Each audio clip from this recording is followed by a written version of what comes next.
wetu wa dhamana wa kilimo kwa wakulima wadogo wadogo, tuliweza kutoa dhamana kwenye mikopo yenye thamani ya bilioni 213 kwa mwaka jana na kuweza kushiriki na mabenki 19. Wanufaika wa moja kwa moja kwenye mikopo haya walikuwa ni 66,800 katika mnyororo wa thamani 29. Kwenye upande wa mifuko wa dhamana wa mikopo kwa wakulima wadogo wadogo, huwa tunaenda kuangalia kwamba benki za kibiashara zinashusha riba, na tumeweza kuhakikisha kwamba wakulima wanapata mikopo kwa riba ya 9% hadi 14, na kuwafikia pia vijana, wanawake, lakini pia miradi ya kilimo ambayo ipo kwenye mabadiliko ya tabia ya nchi. Kwenye upande wa elimu kwa wakulima pia tuliweza kutoa elimu kwa wakulima 3,800, na elimu yenyewe inaenda kwenye maeneo tofauti tofauti.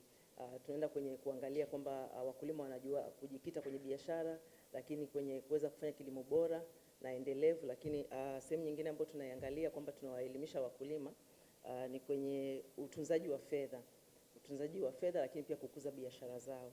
Kwa hiyo haya ndio maeneo kama biashara ambayo tuliweza kuiangalia na kuifanikisha. Asanteni. Asante sana Afia. Nadhani kwa kiasi kikubwa tumeweza kusema ambacho tulikuwa tunataka kusema. Mimi nimesema upande wa fedha, lakini mwenzangu Afia amesema upande wa biashara. Nadhani hizi karatasi tutawapa pia. Sio Amadeus, tutahakikisha kwamba zina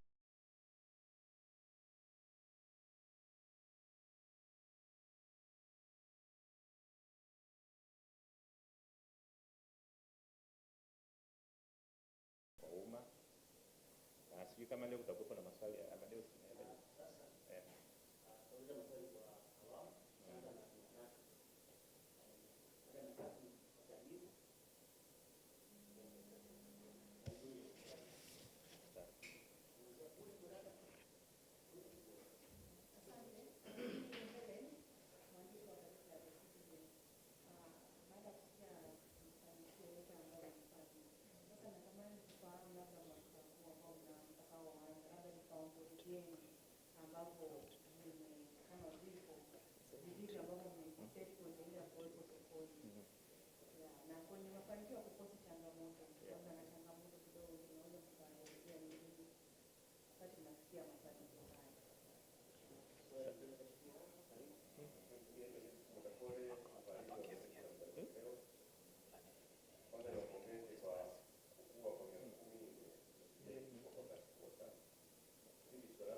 Sawa, tunashukuru kwa mwongozo. Naomba basi kwa niaba ya mkurugenzi mwenzangu hapa nijaribu kujibu haya maswali, na kama kuna sehemu labda nitakuwa sijajibu vizuri wataongezea. Swali la kwanza ni plani ya mwaka huu 2026. Plani yetu ya mwaka huu ni kwamba bado tutaendelea kufanya kazi kwa bidii kilimo, na tunaposema sekta ya kilimo tunaangalia mnyororo mzima wa kilimo, kuanzia yule mkulima mdogo kabisa mpaka yule mkubwa. Kwa hiyo ndio plani yetu kubwa, na tutaendelea pia kuchagiza kilimo, kwa sababu kazi nyingine ya benki ya kilimo ni kuchagiza. Tunaposema tunachagiza, tunatoa fedha, tunashirikiana na mabenki mwingine. Kwa hiyo tunatoa pesa moja kwa moja, tunatoa guarantee. Na kuna ndugu yangu hapa aliuliza kwamba mikopo chechefu iko kiasi gani. Mpaka tunapoongea tuna mikopo chechefu kama bilioni 18, na katika kitabu cha bilioni 800 ndio sababu tuna mikopo chechefu ya 2.5. Na swali lingine ambalo liliulizwa, nijibu kwa haraka haraka, ni kwamba je, maendeleo yetu yanaakisi wakulima wadogo wadogo? Yes, naweza nikasema ndio, kwa sababu kinachoangalia kikubwa sana ambacho tunataka kufanya sisi ni kubadilisha maisha watu, na unaweza unabadilishaje maisha ya watu? Unatoa mtaji. Unapotoa mkopo unatoa mtaji, lakini pia huwa tunaangalia impact. Impact inatokea pia kwamba unapompa mtu mtaji ataajiri na wengine, na atakapoajiri na wengine utaona pia bila hata kuambiwa, utaona kwamba mazao yameongezeka. Kwa hiyo ukiangalia kwamba sekta ya kilimo inazidi kukua, nadhani kama mnafuatilia mtaona kwamba export ya vitu kama kahawa ambayo tumetoa zaidi ya bilioni 300 huko Kagera imezidi kupanda. Utaona korosho pia zinazidi kupanda. Hivyo ndio ambavyo tunapima sisi impact. Na mchele pia. Kwa hiyo tuko kwenye, kwa hiyo ndio tulitoa almost bilioni 429 na zaidi ya watu 233,000 walifaidika. Naomba niishie hapo. Alesi mwenzangu, una cha kuongezea? Asante nada.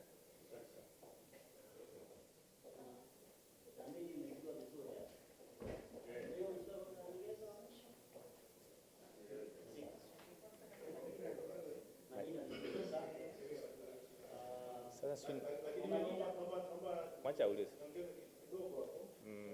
Kwa hii plani mwaka huu, mwaka jana mliweka kwenye ujenzi wa maghala kwa kiasi kidogo.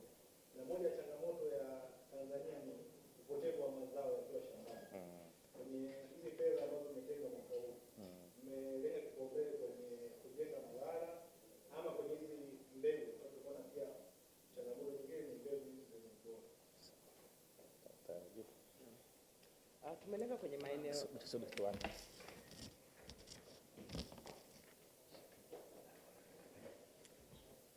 tumelenga kwenye maeneo yote. Kwenye ujenzi wa maghala tutajikita zaidi kwenye mpunga pamoja na mahindi. Ni maeneo ambayo tumeona kuna shida kubwa na upotevu upo ni mkubwa. Kwa hiyo tumetenga fedha kabisa bilioni 160 ambayo itaenda kwenye ujenzi wa maghala pamoja na sehemu ya kuhifadhi mazao.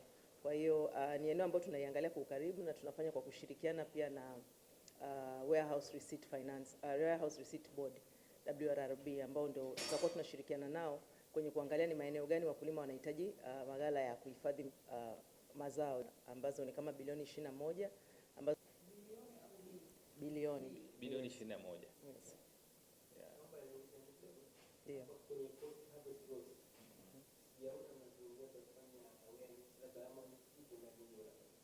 Kwa hiyo huwa tuna kitengo maalum ambayo inatoa mafunzo kwa wakulima, ambao nilisema kwamba tumefanya mafunzo kwa wakulima 3,800. Kwa hiyo hichi kitengo huwa kimepewa kabisa malengo kwa mwaka ambao wanakuwa wanafanya mafunzo, na mojawapo ni good agricultural practice ambao utakuwa unasema kwamba kwenye kuhifadhi mazao, kwenye kutumia mbolea. Kwa hiyo vitu vyote hivyo wakulima wanakuwa wanapewa mafunzo na tunafanya kabisa bure.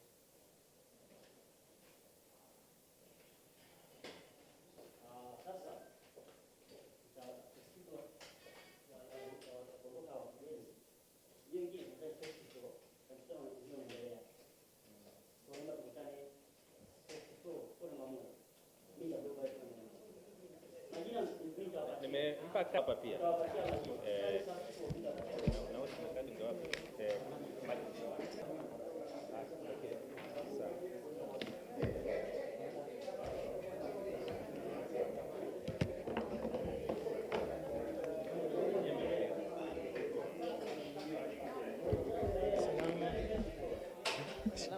Salama. Mkurugenzi, habari?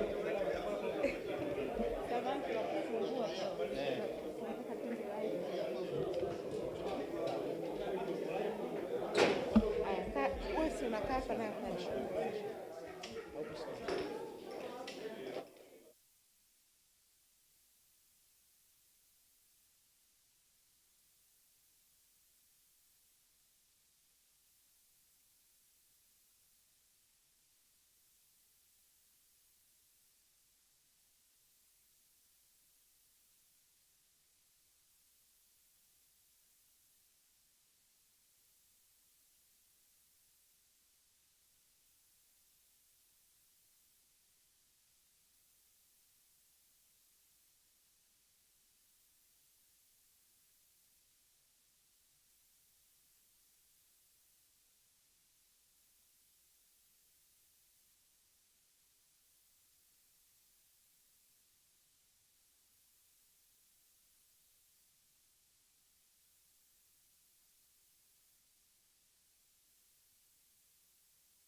Uhali gani mtazamaji wa Daily News Digital, moja kwa moja kutoka hapa ofisi za Benki ya Maendeleo ya Kilimo TADB. Tuko na mkurugenzi wa fedha Dr. Kanaeli Nko. Dr. hongera sana kwa kutekeleza ile dhana ya kilimo ni uti wa mgongo wa Tanzania. Nashukuru sana mwandishi. Ni kwa namna gani hasa ripoti yenu hii ya mwaka imeakisi dhana hii ya kilimo ni uti wa mgongo wa Tanzania? Kwa kweli kwa sehemu kubwa ripoti yetu inaakisi maendeleo ya kilimo kwa vitendo. Kwanza kama ripoti yetu inavyoonyesha ni kwamba kwa mwaka jana ambao unaishia tarehe 31 Disemba, Benki ya Kilimo ilifanya kazi kubwa. Tuliweza kutoa mikopo takribani bilioni 429 kwa mwaka mmoja. Sio jambo dogo. Na naweza nikasema ndio mwaka wa rekodi. Kwa sababu ndio mwaka ambao tumetoa mikopo mingi, lakini pia ndio ulikuwa mwaka wetu wa 10. Kwa hiyo tuko na 10 year anniversary. Zaidi ya hiyo ni kwamba tuliweza kufikia watu wengi zaidi. Kwenye ripoti yetu tuna kitengo ambacho kinatoa garantii kwa wateja. Kufikia watu 233,000 kwa mwaka mmoja, nadhani tunaweza kusema ni mafanikio makubwa. Kwa hiyo kwa kiasi kikubwa tuliweza pia kutrain zaidi ya wateja 3,000 mwaka mmoja. Kwa hiyo naweza kusema kwamba kwetu sisi kama Benki ya Kilimo imekuwa ni mwaka wa mafanikio makubwa. Na tukiangalia kwenye performance indicators zingine, mfano tumetengeneza faida ya bilioni 30 kwa mwaka mmoja. Kwa naweza kusema ni mafanikio makubwa sana. Pia tumeweza kupunguza mikopo chechefu mpaka kufikia 2.5%. Kwenye sekta ya kilimo ambayo ina changamoto nyingi, naweza nikasema bado pia 49%, tunaita cost to income ratio. Kwa hiyo ukitupima kwenye vigezo hivyo, naweza kusema Benki ya Kilimo ilifanya vizuri sana, na mategemeo yetu ni kwamba tutaendelea kufanya vizuri huko mbele, maana yake 2026 na kwenda mbele. Lengo letu ni kuwafikia wakulima zaidi. Sawa, sekta ya kilimo ni katika sekta ambayo imeajiri Watanzania wengi sana, na hivi sasa tulipo katika kutekeleza dira ya taifa 2025-2050. Yapi matarajio yako na ipi mikakati yenu kuelekea kuhakikisha kwamba Tanzania inafikia uchumi wa kati wa juu? Asante sana mwandishi. Kama ulivyosema, ni ukweli watu wengi wameajiriwa kwenye sekta ya kilimo, na ndio sababu na sisi tumejipanga tuweze kutoa mchango wetu. Labda nielezee kidogo, Benki ya Kilimo haifanyi kazi peke yake, inafanya kazi kwa kushirikiana na taasisi zingine. Wakati tunaanza, mfano ukiangalia mikopo ya kilimo mpaka mwaka jana tumeweza kufikisha almost mikopo inaenda kwenye kilimo tu ni almost 13%. Na niweze kusema kwamba ni Benki ya Kilimo imefanya hiyo kazi. Kwanza kwa kutafuta fedha za muda mrefu ambazo taasisi nyingi za fedha zilikuwa hazina. Kwa hiyo tumeweza kutafuta fedha ambazo tunaweza kukopesha wakulima kwa muda mrefu. Kwa hiyo ndio kazi tunayoifanya. Lakini pia sekta ya kilimo ilikuwa inaonekana ni sekta ambayo ni hatarishi, na ndio sababu sisi tunatoa garantii. Tunakupa fedha, tunatoa garantii kwa haya mabenki. Kwa hiyo huo ndio utakuwa mchango wetu. Lakini pia tutaendelea pia kutoa elimu kwa wakulima, tutaendelea pia kutoa mikopo ile ya moja kwa moja, tutaendelea pia kutoa mikopo kujenga viwanda, tutaendelea pia kutoa mikopo kwa ajili ya mtu mmoja mmoja. Kwa hiyo tunaamini sisi tukifanya hivyo tutakuwa tumefanya kwa nafasi yetu. Asante sana. Tanzania inajivunia kuwa na vijana ambao ndio nguvu sasa ya nchi. Ni kwa namna gani hasa benki hii inahamasisha vijana kujiingiza katika kilimo licha ya kuona juhudi za serikali kuanzisha BBT? Nini kwenyu kama TADB, ni kwa namna gani mnahamasisha vijana kujikita katika kilimo? Asante mwandishi. Sisi tuna namna yetu ya pekee, na namna moja hapo ambayo tunafanya ni kwamba tunatumia mbinu kama 2-3. Moja, vijana wako kwenye makundi maalum. Makundi maalum maana yake tunasema ni vijana, wanawake na wale ambao wanahitaji mahitaji maalum. Kwao hao sisi tumeshusha riba. Wote wanakopeshwa riba ambayo haizidi 9%. Yaani maana yake ni kwamba inaweza kawa 8 mpaka 9. Kwa hiyo tumewashushia riba. Lakini cha pili ambacho tunafanya kwa vijana, kuna kitu tunaitwa guarantee. Sio kwa Kiswahili chake kitakuwa nini, lakini kuna ambao kabisa tunawapa grant. Tunawapa grant. ili waweze kuingia kwenye kilimo. Unapotoa grant ni kama unachagiza, yani unamshawishi mtu kwamba kilimo kinafaa hata kwa vijana. Lakini kwa wale ambao wengine wana mahitaji maalum kama wanawake na vijana, garanti yetu mwanzoni tulikuwa tunatoa tu 50%. Tumeongeza mpaka 70%. Lengo ni kwamba kila kijana ambaye anatamani kuingia kwenye kilimo aweze kuingia kwenye kilimo.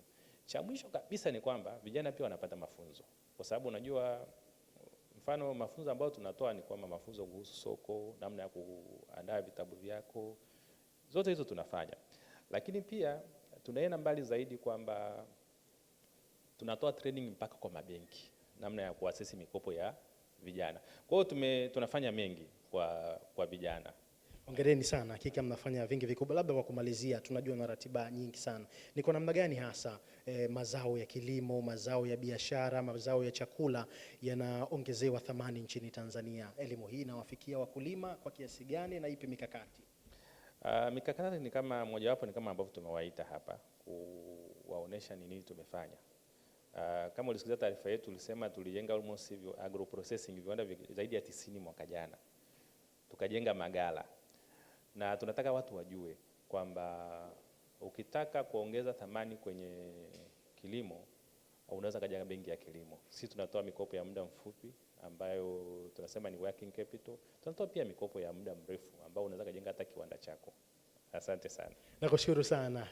Tulikuwa na mkurugenzi wa fedha Dr. Kanaeli Nko kutoka hapa ofisini kwao katika benki ya TADB. Jina langu Ismail Kawambwa. Tupo na Daily News Digital, na tufuatilia kupitia YouTube channel yetu, lakini vile vile tutatufuatilia kupitia mitandao yetu ya kijamii Instagram, Facebook na X ya Daily News, Habari Leo _TZ, pia Sporti Leo. Na kwa niaba ya crew nzima ikiongozwa na Sylvester Domasa, Kulthumali pamoja na timu nzima, asante sana. Hii ni Daily News Digital.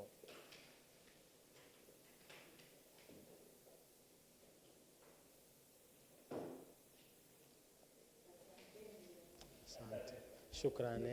Asante sana.